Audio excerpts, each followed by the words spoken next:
welcome back to another Coaster Cheetah video, and in this video, I'm going to be doing a coaster review for Cheetah Hunt at Busch Gardens, Tampa, and that's like if ElToroRyan did a review of El Toro, except he has a few more subscribers than me.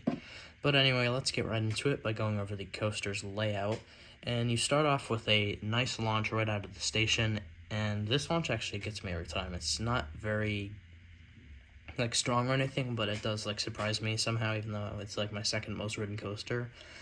But yeah, then you go into this bank turn that you go over slowly, but then you start gaining speed as you go down into a trench, which then leads into your second launch, which is actually a pretty good launch. It's a slightly inclined launch, like something like a launch on Helix at Liseberg. It's a pretty good launch, and then it brings you up to one of the most unique elements on any launch coaster, which is the Windcatcher Tower. But this is in the shape of the Busch Gardens Tampa logo, which is the tree, so yeah, it's pretty cool, pretty good detail there. And then you go into the main drop of this coaster, and it's not very steep, but you drop into a trench, and the drop is actually pretty good, so decent airtime in the back.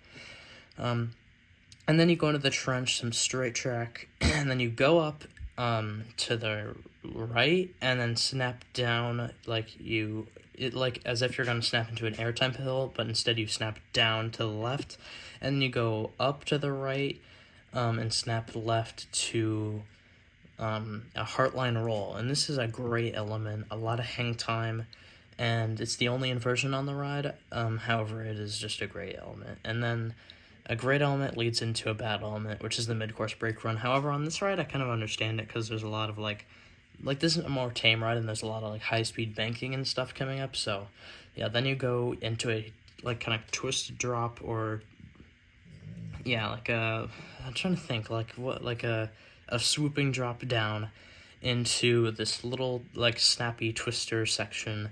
And there's some rock work and theming and water features and stuff, so that's really cool. One of my favorite parts of the ride for sure.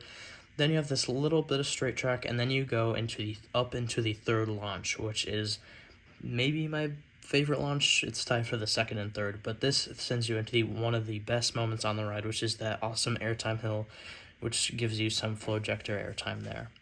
And then after this, you're kind of going into some low to the ground banks and little airtime pops and snaps and stuff, and then into the brakes. And yeah, overall I think it's a great layout, and even though it's not the most intense, I still think it's great. And speaking of not the most intense, we're going to be going over the likes and dislikes for this coaster. Some people love that it's not as intense, and some people hate it. I personally don't mind it. I think it's not bad at all. Would I like a more intense ride? Yeah, but I'm not really sad that it's not. Also, a like is definitely the theming. I really love the theming. And now for the trains, a like and dislike for me is the trains. They're both a like and dislike because the style of the trains, the theming, and everything, the look is great. I love it. The restraints, not as much. I mean, they're nothing compared to the next gen Intamin restraints on Pantheon and Velocicoaster. However, they're not bad.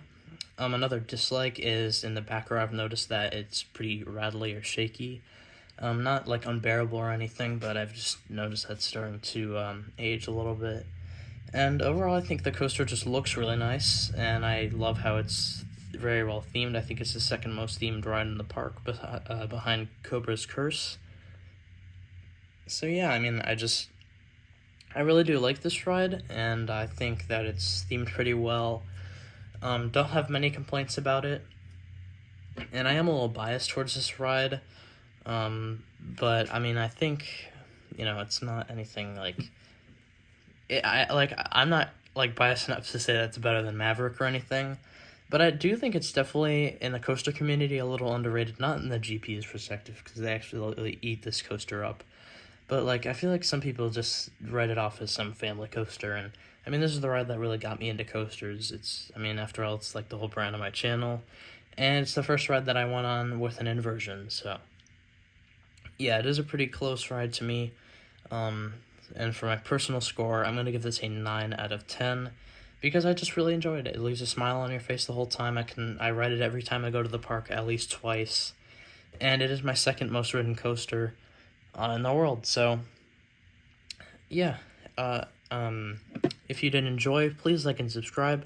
Comment down below any other coaster video ideas that you'd like to see on the channel, and also comment down below any opinions that you have about Cheetah Hunt and what you like or don't like about it.